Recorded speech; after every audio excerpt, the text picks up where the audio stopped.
नमस्कार. मी doctor Smita Patil, the general physician in Atharva Bal Rugnalaya Karad स्वागत करत आहे आपलं मराठी यूट्यूब चॅनल, ज्याचं नाव आहे आरोग्याचा गुरुमंत्र विथ डॉक्टर स्मिता पाटील. आजच्या व्हिडिओमध्ये आपण अत्यंत महत्त्वाच्या आणि अनेकदा दुर्लक्षित केल्या जाणाऱ्या बालरोगावर चर्चा करणार आहोत, आणि ते म्हणजे रिकेट्स. रिकेट्स हे दिसायला सोपे, परंतु त्याचे परिणाम हे गंभीर असू शकतात. तर चला पाहूया की रिकेट्स म्हणजे नेमकं काय आणि आपल्या मुलांना त्यापासून कसं सुरक्षित ठेवता येईल. रिकेट्स हा बालवयातील हाडांचा विकार आहे, जो मुख्यतः व्हिटॅमिन डी, कॅल्शियम आणि फॉस्फरस यांच्या कमतरतेमुळे निर्माण होतो. या 3 घटकांमुळेच आपल्या शरीरातील हाडं ही मजबूत राहतात. परंतु या 3 घटकांपैकी जेव्हा एकाचीही कमतरता निर्माण होते, तेव्हा हाडं ही योग्य प्रकारे वाढू शकत नाहीत. ती वाकतात, मऊ राहतात किंवा सहज तुटतात. रिकेट्स होण्याची मुख्य कारणे कोणती? 1. व्हिटॅमिन डीची कमतरता. व्हिटॅमिन डी हे सूर्यप्रकाशातून मिळते. मुलं जेव्हा जास्त वेळ घरात राहतात, सूर्यप्रकाशात खेळत नाही, अशा वेळेस व्हिटॅमिन डीची कमतरता निर्माण होते. त्याचप्रमाणे जन्मानंतर व्हिटॅमिन डीचे ड्रॉप्स हे डॉक्टर रेकमेंड करतात. जेव्हा औषध प्रॉपरली दिले जात नाही, तेव्हा देखील व्हिटॅमिन डीची कमतरता निर्माण होते. 2. कॅल्शियम आणि फॉस्फरस कमतरता असलेला आहार घेणे. दही, दूध, हिरव्या पालेभाज्या यांमध्ये कॅल्शियम आणि फॉस्फरस हे मोठ्या प्रमाणात असते. जेव्हा हा आहार योग्य प्रमाणात घेतला जात नाही, तेव्हा कॅल्शियम आणि फॉस्फरसची कमतरता निर्माण होते. त्याचप्रमाणे जंक फूड जास्त प्रमाणात खाणे किंवा कमी पोषण असलेले पदार्थ खाणे.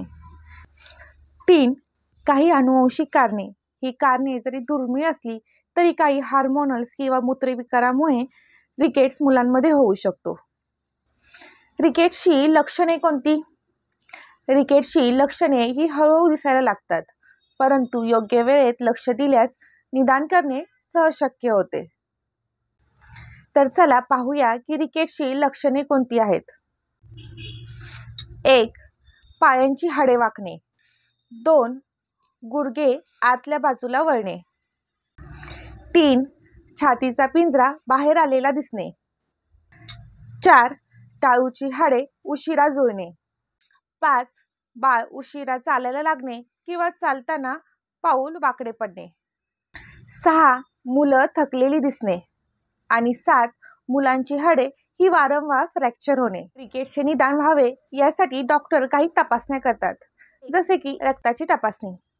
या तपासणीमध्ये व्हिटॅमिन डी, कॅल्शियम आणि फॉस्फरस यांची पातळी चेक केली जाते. रिकेट्समध्ये अल्कलाइन फॉस्फेट या घटकाची पातळी वाढते, म्हणून रक्त तपासणीमध्ये या घटकाची पातळी चेक केली जाते. रिकेट्सचे निदान करण्यासाठी एक्स-रे चाचणी केली जाते. एक्स-रेमध्ये हाडे ही वाकलेली आणि मऊ दिसतात. कधीकधी वाढीच्या जागी सूज किंवा काही बदल दिसतात. रिकेट्स झाल्यास कोणते उपचार केले जाऊ शकतात? उपचार जरी साधे असले तरी ते वेळेवर होणे अतिशय महत्त्वाचे आहे. 1. Vitamin D supplements. डॉक्टरांच्या सल्ल्याने व्हिटॅमिन डी सप्लिमेंट हे योग्य प्रमाणात देणे मुलांना गरजेचे आहे. 2. Calcium supplements. तुम्ही डॉक्टरांच्या सल्ल्याने मुलांना कॅल्शियम सप्लिमेंट्स देऊ शकता. हे कॅल्शियम तुम्ही मुलांना जेवणासोबत द्या, जेणेकरून त्याचे ॲब्सॉर्प्शन हे चांगल्या पद्धतीने होईल.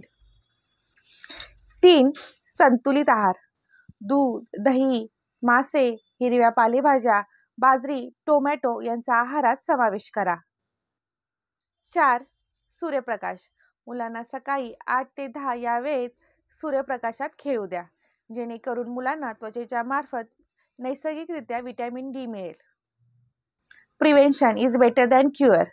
रिकेट्स टाळणं हे पूर्णपणे शक्य आहे, परंतु योग्य माहिती आणि योग्य अंमलबजावणी करणे गरजेचे आहे.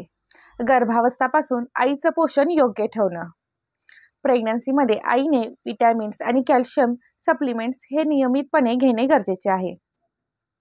नवजात बाळाला जन्मानंतर व्हिटॅमिन डीचे ड्रॉप्स डॉक्टरांच्या सल्ल्यानुसार देणे अतिशय गरजेचे आहे. मुलांना सकाळच्या सूर्यप्रकाशात 15 ते 20 मिनिटे खेळू द्या. मुलांची नियमित पेडियाट्रिक तपासणी करा आणि मुलांच्या वाढीवर लक्ष राहू द्या. रिकेट्स हा पूर्णपणे प्रतिबंध करता येणारा आजार आणि योग्य उपचार करता येणारा आजार आहे, परंतु तो वेळेत ओळखणं गरजेचं आहे.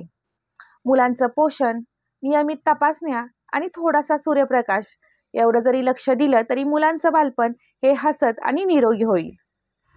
तर पालकांनो, ही माहिती उपयुक्त वाटली तर व्हिडिओला लाईक करा, शेअर करा आणि आरोग्याचा गुरुमंत्र विथ डॉक्टर स्मिता पाटील या चॅनलला सबस्क्राईब करायला विसरू नका. तर चला पुन्हा भेटूया अशाच आरोग्यविषयक माहितीसह. धन्यवाद.